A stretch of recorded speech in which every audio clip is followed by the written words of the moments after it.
Hello, welcome. Question number 3, WASSCE 2024 May-June edition, written by the Nigerian. Let's look at this question.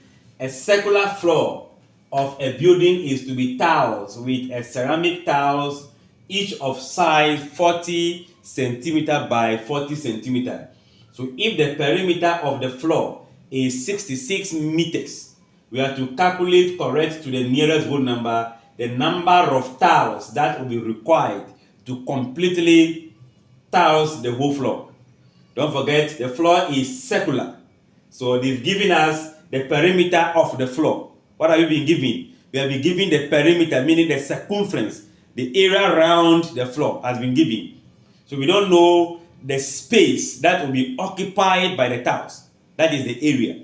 So we need the area, the number of tiles combined together will occupy the area.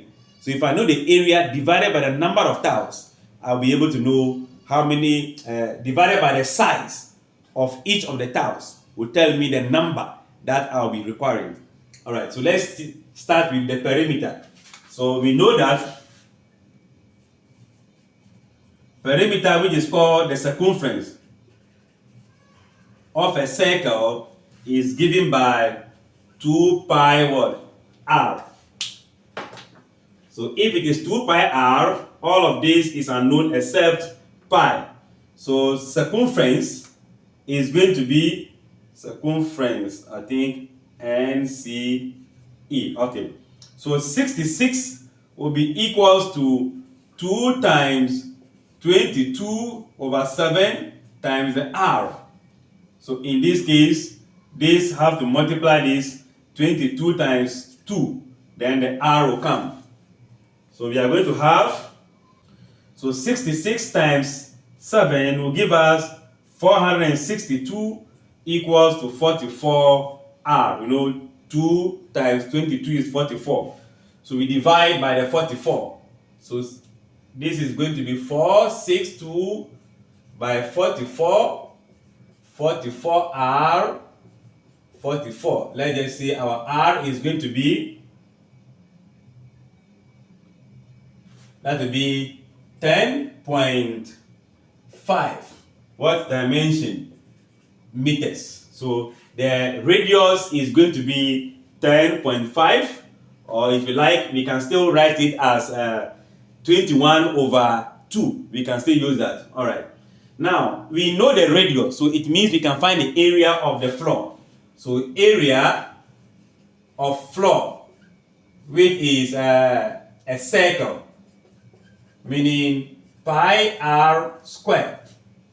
And the pi is given to us as 22 over 7. Then the r, we can use 21 out of 2 times 21 out of 2. We still mean 10.5. All right. So that this guy will go here 1 and go here 3. 2 here 1, 2 here 11. So I'll be having 11 times 3 times 21 in the numerator, right? That will be 693 divided by what is left in the denominator? Only 2. So if we divide that by 2, that will be giving us 346.5, which that will also be left out in this form. Okay, so if that is the case, what is the unit? The unit is going to be meter squared, because the radius is in meters. So now I know the total area to be covered. Then I also know the size of each tiles. The size of each tiles, meaning area of each tiles is going to be the length times length. So we already know. But this is in centimeter. We are looking for meters. So we divide by 100. That will be 0.4 meters times 0.4 meters. And I'm guessing that will give us 0.16 meters squared. You can see they are all in the same unit now. We are looking for number of tiles. It's going to be the total area to be covered divided by the area of each tiles.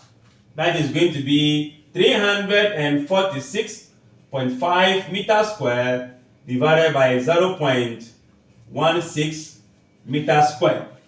Let's see what that will be. 346.5 divided by 0.16. So that is going to account for 2,165.625. We are looking for tiles. We know there will be fractions, but let's approximate that to, okay, we have been asked to round it to the nearest whole number. Okay, to the nearest whole number is going to be 2,166 what? Tiles. So this is the number of tiles that will be required in order to tiles the floor that is having a perimeter of 66 meters. All right, so if you are a mason, these are some of the concepts that you need to give an estimate. You know, you are going to give an estimate to somebody who wants to floor a tiles. You don't need to go and lay all the tiles in the room before you count. You just need to know the perimeter. If it's a square, find the perimeter of the room, or if possible, find the area of the room, then find the area of each tiles. When you multiply or you divide, you know how many you need. Thanks for watching. Like, share, and comment. Bye-bye.